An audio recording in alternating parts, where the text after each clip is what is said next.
Er wordt al jaren praat over het aanpakken van de vaarverbinding. Op dit stuit varen de grote skippen dwars terug natuurgebied de Oude Veenen. We merken dat het vrachtverkeer over het wetter, maar ook het recreatieverkeer, een oor bij de Oude Veenen nogal in het paard zit. Dat is net goed voor de economie, het is net goed voor de natuur en het is ook net goed voor de veiligheid van de mensen die op het wetter binnen. De professionele veert vreegt al jaren om de aanpak van de vaarverbinding. De nijere skippen binnen te grut en lezen te diep om goed door de bestaande verbinding te varen. Ze dreigen dat toch in de toekomst net langer in de haven van Drachten komen te kennen. En dat kan grote gevolgen hebben. Zo'n 12 tot 1400 werknemers zijn zeg maar direct afhankelijk van de vaart. En vandaar dat het voor ons enorm belangrijk is. Er zal nou onderzoek dienen worden naar 3 varianten. Een meer zuidelijke route of een vaarverbinding bij de Waardwaaidel. En voor de provincie is ook opwaardering van de Joedaïske route een optie.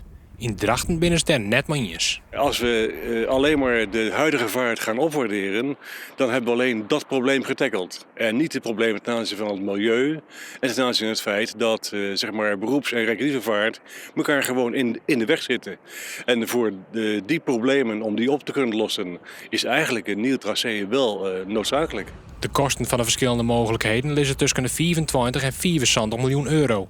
Flinke bedragen, maar de uitkomst van het onderzoek kan echt nog wijzen dat er helemaal neert bad. Zelfs willen wij graag dat er een veilige situatie ontstaat bij Jennewaard in de buurt. We willen heel graag dat het economisch verkeer over het wetter goed haar ding doen kan. Maar we willen geen ongelukken maar de streek krijgen.